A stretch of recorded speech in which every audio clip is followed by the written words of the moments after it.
Eu quero te convidar para ouvir a minha história e a história de como surgiu a definição operacional de meditação que já ultrapassou 300 citações na literatura. Pare, respire e vamos conversar. Eu tenho uma história muito comum que pode ser bem parecida com a sua. Eu nasci, cresci, fiquei adolescente e, num dado momento, era um jovem, já com 17 anos, que enfrentava ainda a ansiedade de um adolescente.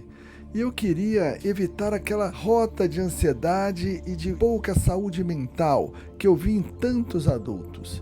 Queria encontrar o equilíbrio. Eu procurava uma espécie de poder que ajudasse a atravessar a vida. Eu esperava encontrar alguém que sabiamente pudesse me ajudar a ajudar a mim mesmo. Eu praticava artes marciais e, quando encontrei um instrutor de meditação oriental em uma academia que eu visitava, fui correndo pedir para ele me ensinar, porque já tinha ouvido falar de meditação e já me interessava muito por esse assunto. Anos depois, me formei em medicina e fiz minha residência médica. Como médico, já formado e especializado, já meditava há anos e ficava triste ao ver que a meditação era vista ainda como algo estritamente religioso e com pouco espaço na área de saúde. Durante o curso médico, e mais ainda depois dele, adotei uma espécie de hobby de aprender técnicas de meditação. Sem precisar sair do Brasil, eu fui conhecer muitas tradições, ou pessoas formadas por essas tradições, aprendendo técnicas com cada uma delas. Para contar só uma parte, eu vou falar um pouco apenas daquelas que me trouxeram algum insight em relação ao método que eu descrevi depois. No final dos anos 70, com 17 anos, naquela academia onde eu estava, eu aprendi a técnica da Ananda Marga. E uma primeira coisa que eu percebi, que era um exercício. Meditação era um treinamento, um exercício. No final dos anos 70, aprendendo a Zazen, eu comecei a aprender a perceber o barulho da mente.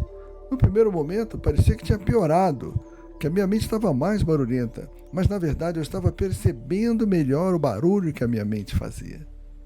Na primeira metade dos anos 80, foi a vez das técnicas yogis.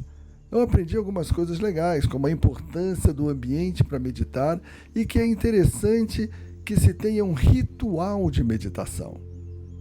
Nos anos 84, 85, eu conheci a meditação transcendental. Não fiz uma formação específica, mas conheci o método, conheci pessoas que praticavam e percebi nesse método que existia uma coisa chamada um ponto focal, uma âncora. E que toda técnica, na verdade, tinha uma âncora. Nos anos 90, fui aprender técnicas do budismo tibetano. Eu percebi aí que todas as tradições tinham técnicas que seriam meditação e outras que eram parecidas com meditação. Em relação ao que eu aprendi depois, do ponto de vista de efeito neurofisiológico, algumas técnicas apelidadas no ocidente de meditação não eram exatamente meditação, e outras sim. Nos anos 90, eu aprendi a meditação andando. Meditação ao caminhar, uma técnica budista. E aí, neste momento, eu percebi que se pode meditar em movimento. Até então, eu tinha uma ideia muito clara de que a meditação era uma coisa obrigatoriamente parada. Ainda nos anos 90, fui conhecer as técnicas de Osho. Aprendi algumas coisas interessantes aí. Aprendi que existiam degraus, coisas que você faz antes da técnica para se preparar melhor com a técnica, seja de acelerar a mente para cansar ela um pouco antes, ou de desacelerar previamente a mente para deixá-la preparada para o momento meditativo. E aprendi uma coisa legal também, que depois da atenção no foco, atenção na âncora, vem um momento mais fácil, mais leve, que eu chamava de intenção. Apenas a intenção de manter a âncora, depois de um treinamento, já era suficiente. No final dos anos 90, eu aprendi o giro sufi, uma técnica de movimento muito diferente e muito legal. E eu percebi que durante o giro existe um momento que a cabeça começa a cair para trás, entre aspas. Era um momento chamado de queda da cabeça. E eu percebi que existia um estágio final de entrega à âncora. Então, assim como eu aprendi que existia a atenção e depois a intenção, eu percebi que existia um outro estágio, o estágio da entrega, a entrega à âncora, a completa entrega à técnica. O legal é que tudo que eu aprendia para trás. Existia entrega à âncora no giro sufi, eu comecei a perceber que todas as outras pelas quais eu tinha passado tinham essa entrega também. Quando eu percebi que depois a atenção vinha a intenção, eu percebi que todas as técnicas anteriormente tinham essa característica. Eu ia aprendendo para trás, eu ia juntando tudo que existia em todas as técnicas de todas as tradições. E no final dos anos 90, eu fui aprender uma técnica chamada Chantal, muito semelhante, muito parecida com a Zazen. E aí eu pude perceber uma coisa: todas as técnicas tinham algumas características em comum. E comecei a tentar juntar essas características para tentar tirar um resumo de tudo que eu tinha aprendido. Então, num belo dia, parado em um sinal de trânsito à noite, eu tive o insight final. Eu diria que explodiu em mim uma grande percepção. Entendi que, independente de todas as crenças, havia alguns aspectos técnicos comuns a praticamente todos os exercícios meditativos. Percebi também que isso poderia ser praticado independentemente de se pertencer a alguma religião ou alguma tradição. Em outras palavras, ter ou não uma religião, ou pertencer ou não a uma tradição, era uma escolha da pessoa e não um pré-requisito para meditar. Que grande percepção! Foi uma grande virada de chave para mim. Mas nem tudo foram flores. Houve um momento nessa virada que não foi fácil. No final dos anos 90, mais especificamente em 99, cheguei a São Paulo. Desapontado pelo pouco espaço da meditação na saúde, deprimido, com algumas decepções profissionais, com um casamento que chegava ao final, foi um ano muito difícil.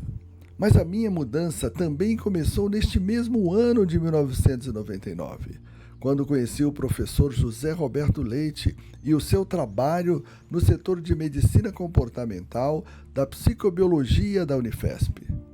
Ele abria as portas para o estudo acadêmico da meditação no Brasil e eu vi aí um novo caminho de crescimento e de esperança. Nos anos seguintes, agora trabalhando com meditação de dentro da academia também, eu pude fazer e fiz 3 coisas importantes.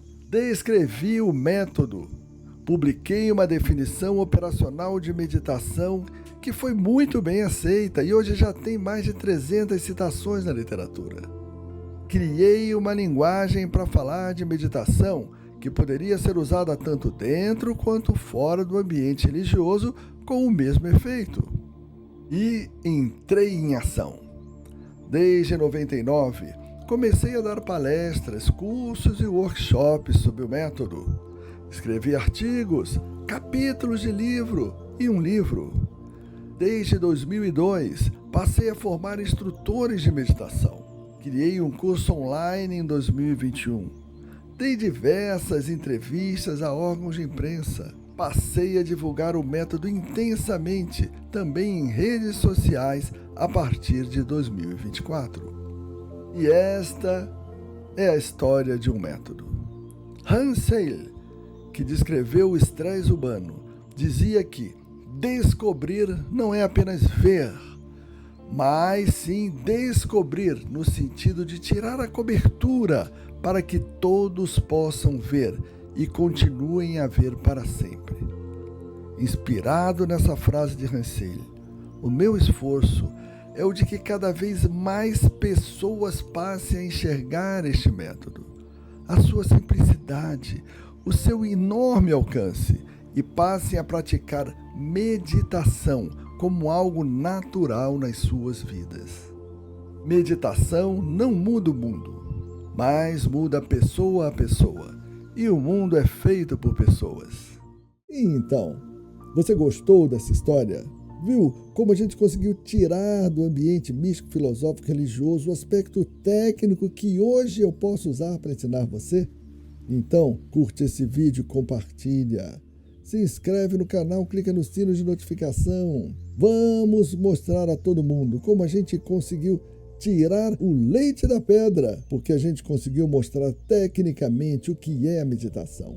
Olha, muito bom falar com você. Saúde, paz, equilíbrio e abundância. Tchau, tchau.